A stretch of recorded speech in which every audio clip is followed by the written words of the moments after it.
Hello everyone. आप सभी लोगों का स्वागत है केंद्र एकेडमी की फिर से एक नए वीडियो में।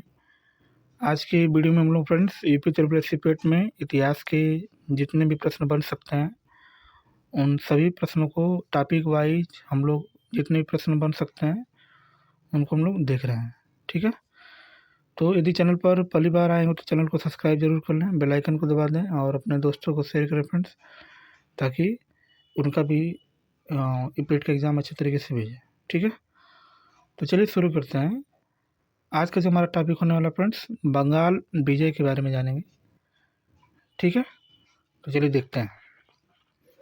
इसमें लिखा है कि 20 जून 1756 ईस्वी में काल कोठरी, जिसको ब्लैक हॉल के नाम से जाना जाता है, घटना घटी जिसमें बंगाल के नवाब सिराजुद्दौला ने 146 अंग्रेजों को एक छोटी सी कोठरी में बंद कर दिया, जिनमें से केवल 23 ही जिंदा ही बचे। कितने बचे? 23। ठीक है ना। तो ब्लैक होल की घटना क्या कहलाती है, कब होती है? तो 20 जून 1756 ईस्वी को काल कोठरी में जो है, जो सिराजुद्दौला थे उस समय ये बंगाल के नवाब थे, इन्होंने क्या किया था कि 146 जितने भी अंग्रेज थे उनको जो है एक छोटी सी कोठरी में बंद कर दिया था, जिसमें से केवल 123 लोग ही जिंदा बचे, बाकी सब क्या हो गए? मर गए। जिसको हम लोग किस नाम से जानते हैं? द ब्लैक हॉल के नाम से इसको जो है जाना जाता है। ठीक है, आगे आगे हम लोग पढ़ेंगे प्लासी का युद्ध। प्लासी का युद्ध कब हुआ था? तो 23 जून सन 1757 ईस्वी को जो है प्लासी का युद्ध होता है। और इसमें क्या होता है?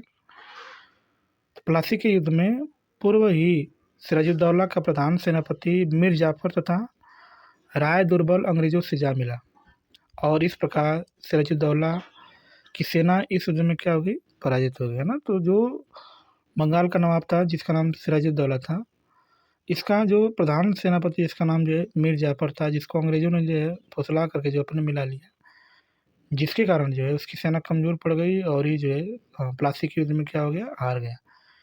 ये युद्ध कब हुआ था? 23 जून सन 1757 ईस्वी को हुआ था। कंपनी ने मीर जाफर को बंगाल का अगला नवाब नियुक्त किया था, है ना।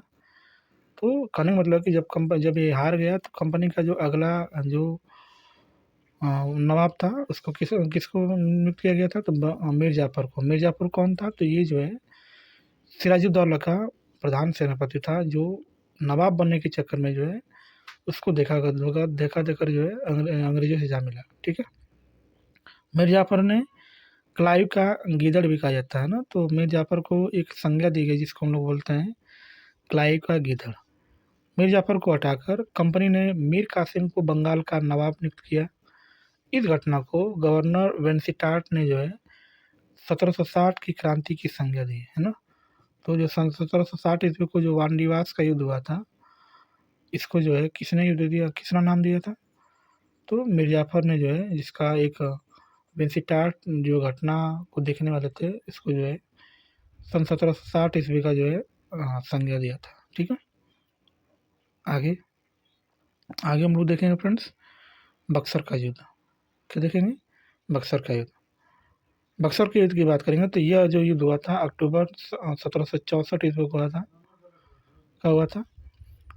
1764 ईस्वी में मीर कासिम, शाह आलम द्वितीय तथा शुजाउद्दौला की संयुक्त सेनाओं एवं हेक्टर मुनरो के नेतृत्व में अंग्रेजी सेना के मध्य बक्सर का युद्ध हुआ था, जिसमें अंग्रेजों के क्या हो गई? इसमें इसमें भी जो है अंग्रेजों के विजय हो गई, है ना। तो बक्सर का युद्ध कब लड़ा गया था? तो सन 1764 ईस्वी को। किसके किसके बीच हुआ था? मीर कासिम, शाह आलम द्वितीय, शुजाउद्दौला, ये तीनों एक लोग और थे, और उधर से जो अंग्रेजों का नेतृत्व कर रहा था उसका नाम हेक्टर मुनरो था। ये जो है इन तीनों लोगों को हरा देता है। ठीक है, उसके बाद जो है संधि होती है जिसको हम लोग देखेंगे। ठीक है, तो ये लोग जो है ये हार जाते हैं तो इनके बीच संधियाँ होती हैं और उनको देखा जाएगा। इलाहाबाद की प्रथम संधि जो है 12 अगस्त सन 1765 ईस्वी को होता है। इस संधि में क्या होता है? तो यह संधि मुगल बादशाह शाह आलम द्वितीय और अंग्रेज गवर्नर रॉबर्ट क्लाइव के मध्य संपन्न होता है। ठीक है, इस युद्ध के अनुसार कंपनी को मुगल बादशाह से बंगाल, बिहार तथा उड़ीसा की दीवानी प्राप्त हुई, और इसके बदले में कंपनी ने मुगल बादशाह को 26 लाख रुपए की वार्षिक पेंशन देने स्वीकार किया, है ना। तो कंपनी के जो मुगल बादशाह थे इनको क्या क्या देना पड़ा, बंगाल, बिहार और उड़ीसा देना पड़ा, और इसके बदले में कंपनी इनको क्या दी, 26 लाख रुपए का पेंशन देना स्वीकार किया। ठीक है, आगे। कड़ा तथा इलाहाबाद के क्षेत्र अवध के नवाब से मिलकर मुगल बादशाह को सौंप दिया गया, है ना। कड़ा का क्षेत्र, इलाहाबाद का क्षेत्र और अवध के जितने भी नवाब थे से लेकर जितना भी था सब मुगल बादशाह को सौंप दिया। ठीक है, अब हम लोग देखेंगे इलाहाबाद की द्वितीय संधि कब होता है, तो 16 अगस्त सन 1765 ईस्वी को होता है, और इसमें क्या होता है तो इसको देखा जाएगा। अवध के नवाब द्वारा 50 लाख रुपए कंपनी को युद्ध के हार जाने के रूप में देना तय हुआ। कंपनी को अवध के में कर मुक्त व्यापार करने का अधिकार प्राप्त हुआ। कड़ा तथा इलाहाबाद को छोड़कर अवध नवाब को लौटा दिया गया था ना। तो इसमें जो है ये इलाहाबाद की द्वितीय संधि होती है। ठीक है, आगे। और फ्रेंड्स यहीं तक यही सीमित नहीं थे, फिर हम लोग आगे ये अंग्रेज पढ़ते हैं और कहाँ पे चलते हैं तो मैसूर को जितने चलते हैं। तो अब हम लोग पढ़ेंगे मैसूर विजय। 1761 ईस्वी में हैदर अली मैसूर का वास्तविक शासक बना था। मैसूर का वास्तविक शासक कौन बना, तो हैदर अली। कब बना, सन 1761 ईस्वी में। ठीक है, तो इसमें भी युद्ध होता है और इसको हम लोग देखेंगे फ्रेंड्स। जैसे प्रथम आंग्ल मैसूर युद्ध की बात करेंगे तो ये सन 1767 से 1769 के बीच होता है, और इस युद्ध में क्या होता है तो इसको देखा जाएगा।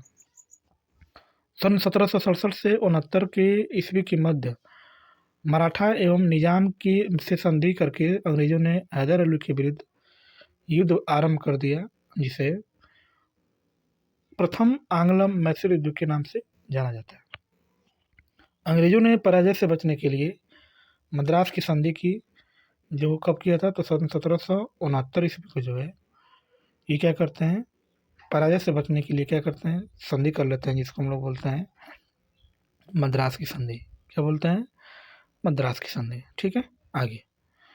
अब आगे हम लोग पढ़ेंगे द्वितीय आंग्ल मैसूर युद्ध कब होता है तो सन 1780 से 1784 ईस्वी के मध्य होता है, और इसमें क्या होता है तो इसको देखा जाए। ठीक है, सन 1780 ईस्वी में हैदर अली ने अर्काट, जिसको कर्नाटक के नाम से अब जाना जाता है, पर आक्रमण कर द्वितीय आंग्ल मैसूर युद्ध की शुरुआत की थी ना। तो हैदर अली ने कहाँ पे आक्रमण किया था, तो कर्नाटक पे, और जैसे ही ये आक्रमण किया तो कौन सा युद्ध स्टार्ट हो गया, द्वितीय आंग्ल मैसूर युद्ध। ठीक है, सन 1781 में हैदर अली तथा अंग्रेजों के बीच पोर्टोनोवा का युद्ध हुआ, जिसमें अंग्रेजों को क्या होता है, विजय होता है ना।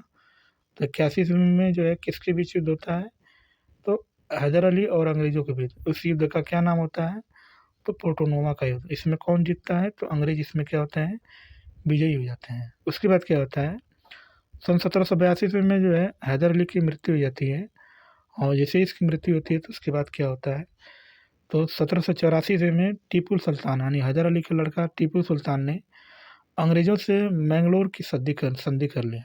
किसकी संधि कर लिया, मंगलोर की संधि कर लिया। और इसके बाद संधि करने के बाद क्या होता है, तो उसके बाद जो टीपू सुल्तान था, जिसका नाम जो है अंग्रेज हैदर अली का लड़का था, टीपू सुल्तान ने श्रीरंगपट्टनम में स्वतंत्रता का वृक्ष लगवाया तथा यह जैकोबिन क्लब का सदस्य बनने वाला प्रथम भारतीय शासक बन गया था। टीपू सुल्तान को जो है शेर ए मैसूर के नाम से भी जाना जाता है। तो टीपू सुल्तान को किस नाम जानते हैं, तो शेर ए मैसूर के नाम से। आपसे पूछ सकता है कि जो हमारा द्वितीय आंग्ल मैसूर युद्ध हुआ था, ये जो है इनमें कौन सी संधि हुआ था, तो मंगलोर की संधि हुई थी। कौन संधि हुई थी, मंगलोर की संधि। और प्रथम आंग्ल मैसूर युद्ध में कौन सा संधि हुआ था, तो मद्रास की संधि हुई थी। ठीक है, आगे आगे हम लोग देखेंगे फ्रेंड्स, इसमें तृतीय आंग्ल मैसूर युद्ध। क्या देखेंगे, तृतीय आंग्ल मैसूर युद्ध। इसमें क्या होता है, तो इसके युद्ध की बात करेंगे तो ये 1790 से 1792 ईस्वी तक चलता है युद्ध, और इसमें टीपू सुल्तान जो इसका नेतृत्व करता है। टीपू सुल्तान ने सन 1789 में, कुछ स्रोतों में 1790 दिया रहता है, लेकिन अधिकतर हम लोग 1790 ही देखते हैं, में त्रावणकोर पर आक्रमण कर दिया, है ना। जैसे ही जो है द्वितीय आंग्ल मैसूर युद्ध खत्म होता है तो उसके बाद जो टीपू सुल्तान होता है क्या करता है, तो आक्रमण करता है। कहाँ पे आक्रमण करता है, तो त्रावणकोर में। कब करता है, तो सन 1789 ईस्वी में। 1792 ईस्वी में गवर्नर जनरल कॉर्नवालिस ने श्रीरंगपट्टनम किले को घेर लिया। तथा टीपू सुल्तान को संधि करने के लिए मजबूर कर दिया, है ना। तो उस समय जो गवर्नर था, जो सन 1792 ईस्वी में आया था, उसका नाम कॉर्नवालिस था। उसने क्या किया था कि जो श्रीरंगपट्टनम उस समय था, उसको जो क्या कर लिया, घेर लिया। और घेरने के बाद जो है टीपू सुल्तान मजबूर हो जाता है संधि करने के लिए, ठीक है। अंग्रेजों और टीपू सुल्तान के मध्य सन 1792 ईस्वी में श्रीरंगपट्टनम की संधि के साथ यह युद्ध क्या होता है, समाप्त हो जाता है। नहीं, इसमें भी संधि होती है। और कौन सी संधि होती है, तो श्रीरंगपट्टनम, ठीक है। पहले युद्ध में पांडिचेरी की संधि, दूसरे युद्ध में मैंगलोर की संधि, तीसरे युद्ध में किसकी संधि होती है, तो श्रीरंगपट्टनम की संधि होती है। लॉर्ड कॉर्नवालिस जो उस समय गवर्नर था, ठीक है। आगे आगे हम लोग देखेंगे इसमें जो चतुर्थ आंग्ल मैसूर युद्ध था। क्या था, चतुर्थ आंग्ल मैसूर युद्ध के बारे में देखेंगे। तो ये जो है सन 1799 से में जो है शुरू होता है, और इसको हम लोग देखेंगे, ठीक है। तो 4 मई सन 1799 को टीपू सुल्तान युद्ध भूमि में मारा गया तथा अंग्रेजों ने श्रीरंगपट्टनम पर अपना अधिकार कर लिया। और जिस समय संधि हुआ था तृतीय आंग्ल मैसूर युद्ध में, वो क्या होता है, तो इस पर कवर कर लेते हैं अंग्रेज। और अंग्रेजों ने टीपू सुल्तान के स्थान पर वाडियार वंश के शासक, जिसका नाम कृष्ण द्वितीय, को सत्ता पर सहायक संधि कर लिया था, है ना। तो जैसे ही जो है टीपू सुल्तान की मृत्यु हो जाती है, तो उसके बाद क्या करते हैं अंग्रेज, ये जो है वाडवार वंश के एक शासक थे जिसका नाम कृष्णराज द्वितीय था, उनको जो है सत्ता पर क्या करते हैं, सहायक संधि कर लेते हैं, ठीक है। अब हम फ्रेंड्स जो है इसमें देखेंगे पंजाब विजय के बारे में जानेंगे। पंजाब विजय जो कब होता है, 1839 में महाराणा रणजीत सिंह की मृत्यु के पश्चात अगले 10 वर्ष के अंदर पंजाब को ब्रिटिश साम्राज्य में मिला लिया गया था ना। तो जिस समय महाराणा रणजीत सिंह थे, उस समय अंग्रेज जो इनसे डरते थे, लेकिन जैसे ही इनकी मृत्यु हो जाती है तो क्या होता है, ये जो है पंजाब को ब्रिटिश राज्य में क्या करते हैं, मिला लेते हैं, ठीक है। आगे तो इसमें देखते हैं हम लोग प्रथम आंग्ल सिख युद्ध कब हुआ था, तो 1845 से 1846 ईस्वी के बीच युद्ध होता है। अंग्रेजों द्वारा 1845 ईस्वी में मुदकी, 1845 ईस्वी में फिरोज शाह, 1846 ईस्वी में बद्दोवाल तथा अलीवाल की लड़ाइयाँ लड़ी गई। लेकिन 1846 ईस्वी की जो है सबराओं की लड़ाई अत्यंत जो है निर्णायक सिद्ध हुई थी। 1846 ईस्वी में सिखों तथा अंग्रेजों के मध्य लाहौर की संधि होती है। इस संधि के अनुसार सतलज नदी से दक्षिण की तरफ का क्षेत्र अंग्रेजों के अधीन आ गया, ठीक है। आगे 1846 ईस्वी में सिखों तथा अंग्रेजों के मध्य कौन संधि होती है, तो भैरोवाल की संधि होती है। कौन संधि होती है, तो भैरोवाल की, ठीक है। आगे अब हम लोग देखेंगे द्वितीय आंग्ल सिख युद्ध। द्वितीय आंग्ल सिख युद्ध जो है 1848 से 1849 ईस्वी के बीच होता है। मुल्तान के गवर्नर मूलराज को पद से हटाए जाने से नाराज होकर सिखों ने विद्रोह प्रारंभ कर दिया तथा इस स्थिति का लाभ उठाकर गवर्नर जनरल लॉर्ड डलहौजी ने युद्ध की क्या करता है, घोषणा कर देता है, जिसे द्वितीय आंग्ल सिख युद्ध कहते हैं। द्वितीय आंग्ल सिख युद्ध के बीच में हम लोग कुछ प्रमुख लड़ाइयाँ लड़ी गई इनके बीच में। पहली जो लड़ाई लड़ी गई उसको हम लोग रामनगर की लड़ाई बोलते हैं। कब हुआ था, तो 1848 में। दूसरा जो है चिलीवाला की लड़ाई लड़ी जाती है, कब होता है, तो 1849 ईस्वी में होता है, ठीक है। आगे आगे हम लोग इसमें देखेंगे फ्रेंड्स 1849 ईस्वी को गुजरात के युद्ध में सिखों को अंतिम रूप से परास्त कर दिया गया था।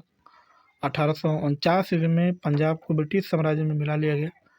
महाराज दिलीप सिंह को 5 लाख रुपए की वार्षिक पेंशन देकर शिक्षा के लिए इंग्लैंड भेज दिया गया तथा महाराज जो दलीप सिंह थे, अंग्रेजों को कोहिनूर हीरा भी प्राप्त हुआ, ठीक है ना। तो दिलीप सिंह से अंग्रेजों को हीरा भी बहुत मतलब फ़ायदा हुआ दिलीप सिंह से, ठीक है। तो फ्रेंड्स वीडियो को समाप्त करते हैं। कल की वीडियो में हम लोग फ्रेंड्स पढ़ेंगे जो भारत में ब्रिटिश साम्राज्य का विस्तार करने हेतु जो अपनाई गई जो प्रमुख नीतियाँ थी, नेक्स्ट वीडियो में हम लोग फ्रेंड्स देखेंगे। तो चैनल पर पहली बार आए हो तो चैनल को प्लीज़ सब्सक्राइब कर लीजिएगा और बेल आइकन को दबा दीजिएगा ताकि तुरंत आपको नोटिफिकेशन मिल जाए, ठीक है। मिलते हैं नेक्स्ट क्लास में ऐसे ही शानदार प्रश्नों के साथ। तब तक के लिए बाय और जय हिंद फ्रेंड्स।